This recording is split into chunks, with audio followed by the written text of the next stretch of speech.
చెప్పే చెప్పనా ఒకటి బీసీలకు ఎస్టీ అట్రాసిటీ చట్టం లాగే బీసీలకు కూడా అట్రాసిటీ చట్టం తీసుకురావాలి. రెండోది బీసీల కామారెడ్డి డిక్లరేషన్లో ఇచ్చిన హామీలన్నీ అమలు చేయాలి.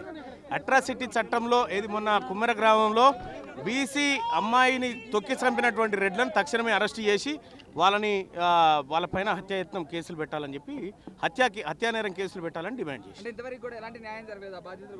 ఏది న్యాయం ఎక్కడిది? న్యాయం లేదు, ఏం లేదు. కాంగ్రెస్ వాళ్ళు కొంతమంది తల్లి కూతుర్ని చంపింది, దీని వెనక కేటీఆర్ ఉన్నారని చెప్పి మాట్లాడుతున్నారు. దీని ఎలా చూడొచ్చు మరి? కాంగ్రెస్ పార్టీ వాళ్ళకు కళ్ళు నెత్తికెక్కి మాట్లాడుతున్నారు. ఆడ ఏ బిడ్డన్నా చంపుకుంటుందా? 20 లక్షలు ఒకవేళ అట్లే చంపుకునేది ఉంటే కాంగ్రెస్ వాళ్ళని అలా తల్లులు అప్పుడే చంపుతురు ఇటువంటి వాళ్ళని తెలిస్తే. మల్లు రవి గారు అనారోగ్యంతో చనిపోయింది, ఆ పాపాలు తన్నడం వల్ల చనిపోలే, ఎవరైనా తన్నే సంస్కృతి. మల్లు రవి గారు ఆయన నేను రెడ్లకు వంతబాడుతా, రెడ్లకు జోకుతా, రెడ్ల ఉప్పు తినుకుంటుంటా అంటే ఆయన ఇష్టం. దానికి ఎవడేం చేస్తాడు? శంకర్ కూడా వాళ్ళకి ఏదైతే బాధితుల పక్షాన కాకుండా వాళ్ళకి మద్దతుగా మాట్లాడుతున్నట్టు తెలుస్తుంది. అంటే వీర్లపల్లి శంకర్ గారి వ్యవహారం ఏదైతే ఉందో దాన్ని బీసీ సమాజం గమనిస్తుంది. ఖచ్చితంగా అతని పైన ఓ రకమైనటువంటి అభిప్రాయం ఉండే, అది పొడగొట్టుకుంటా ఉన్నాడు. ఇప్పటికైనా మేల్కోవాలి, తప్పును సరి చేసుకోవాలి. ఎందుకు సాధ్యం కాదు? ఆంధ్రప్రదేశ్లో అయింది కదా మొన్న. ఆంధ్రప్రదేశ్లో మొన్న సాధ్యమైంది, ఇప్పుడు ఎందుకు కాదు?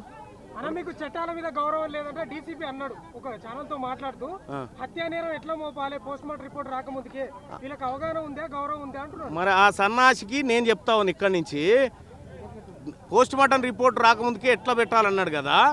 మరి వాళ్ళకు మెడికల్ రిపోర్ట్ రాకముందుకే రెడ్లు ఇచ్చిన కంప్లైంట్ మీద ఎట్లా బుక్ చేసిండట హత్యాయత్నం నేరం.